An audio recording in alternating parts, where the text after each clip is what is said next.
of the piece I did at the last poetry reading. It was called Ant, for any of you that weren't here. I love that one. Good. This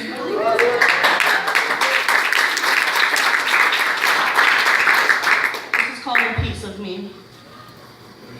Some of you may remember that old friend of mine. Ant was his name, the one that wasn't kind. I met some kin of his over the past few years. They found where I was living and they fed on my fears. The first one was silent. He didn't say much at all. But once I got to know him, he had me enthralled. Depression was his name. D, some would say. He was deadly just like Ant, only in a different way. Tall, dark, and handsome, he wormed his way into my thoughts. He got into my head, where he sat there spinning plots. You're stupid. You're ugly. You worthless piece of shit. You're nobody. You're useless. You might as well end all of it. Whispering in my ear day in and day out, I listened to what he said and believed him without a doubt. I felt trapped in my head, disgusted with what I saw. Utterly alone and unprepared, my emotions black but raw. So I took a few handfuls, and then a few more. Before I knew what I was doing, the pill bottle was gone. I woke up in an ambulance on the way to the emergency room, terrified at what I'd done, shocked and feeling doomed. What have I done, I cried, turning to look at D. Inside my head he whispered, it's the only way you'll be free of me. Confused and angry, I yelled back in his face, get the hell away from me, you are a huge disgrace. He laughed at my outburst and turned like he would leave, but before he left he remarked, okay, but this is only a short reprieve. I cried and held myself tightly, proud of the way I stood up for myself, but in my heart I knew I needed to get some help. I signed up for a counselor and went every week. I started to feel more like myself. I left not feeling so meek. Meds I took regularly, every single day, and when D showed back up, I was able to say, you do not control me, no longer do you have the ability to make me feel or think that I am mad.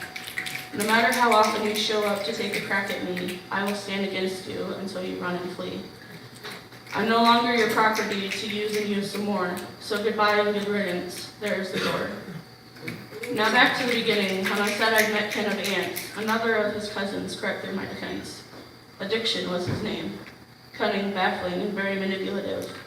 I fell again, you see, I wanted to fit in. While under his spell I lost all that I knew, my morals, my values, I lost everything, I swear that it's true. Drugs kept me numb, and I did things that I'm ashamed to admit. For he knew how to play me, and he knew how to make me forget. How to love and how to laugh, and how to live life on life's terms. Miserable my life was becoming. At the end of each day I yearned. I yearned for the freedom I once had before I met Aunt D and addiction, so I got on the floor. While I was down there, I looked up above, and smiling down at me was a figure of pure love. I threw up my hands and shouted with glee, and this figure simply stated, go forth, and I will be with thee. I got off the floor and called for Aunt D and addiction to come to me once more. As they settled in front of me, their arms crossed over their chests. The fear I once held for them flew away as I took a deep breath.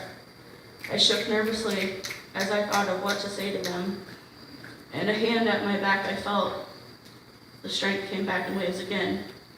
I'm done with all of you, and I'm only saying this once. Even if you cross my path again, you are dead to me from this day forward.